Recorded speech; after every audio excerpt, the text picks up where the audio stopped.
Liar's Dice is a very light dice rolling and bluffing game for 2 to 6 players ages 8 and up. At the beginning of the game, every player will receive 5 dice, which means in a 6-player game we would have 30 dice to play with. All these dice are exactly the same, but I should note that instead of a 1, they all have a star on it.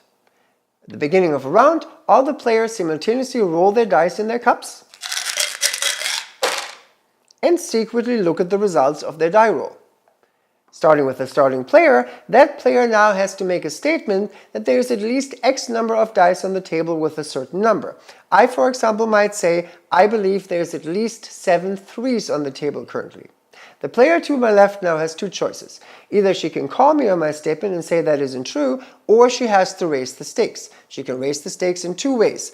Either she can turn the die itself to a higher number, so she might say, for example, now I believe we have at least 7 sixes on the board, or she can choose any number of dice as long as it's higher and turn it to any of the number on the die. So she might just say, I believe there's at least 10 twos on the table right now. That moment again, all the stars turn into 2s.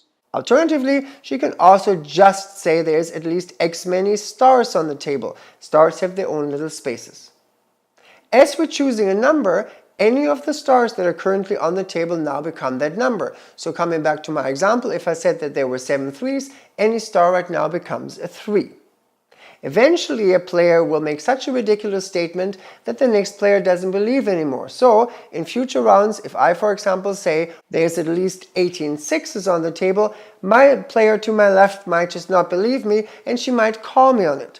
At that moment, we all raise our cups and we count all the sixes on the table. Remember, all the stars are now sixes as well. Whoever is correct in their statement now wins this challenge. If there were at least 18 or more sixes on the table, let's say there's a 20 at the moment, then the challenger would lose as many dice as the difference, in this case 2. However, if I was wrong and there were only 15 sixes on the table, I would lose as many dice as the difference, in this case 3, and I would place those dice in the center. Now a new round starts, we all take our remaining dice, we roll again, and this time the winner of the previous challenge starts the round. We keep playing this game until only one person is left that has any dice, and that person is the winner. Liar's Dice is a lot of fun. It's very fast, it lasts around 15 or so minutes, but it creates a lot of laughs and tension, so hopefully you have a chance to check it out at Across the Board.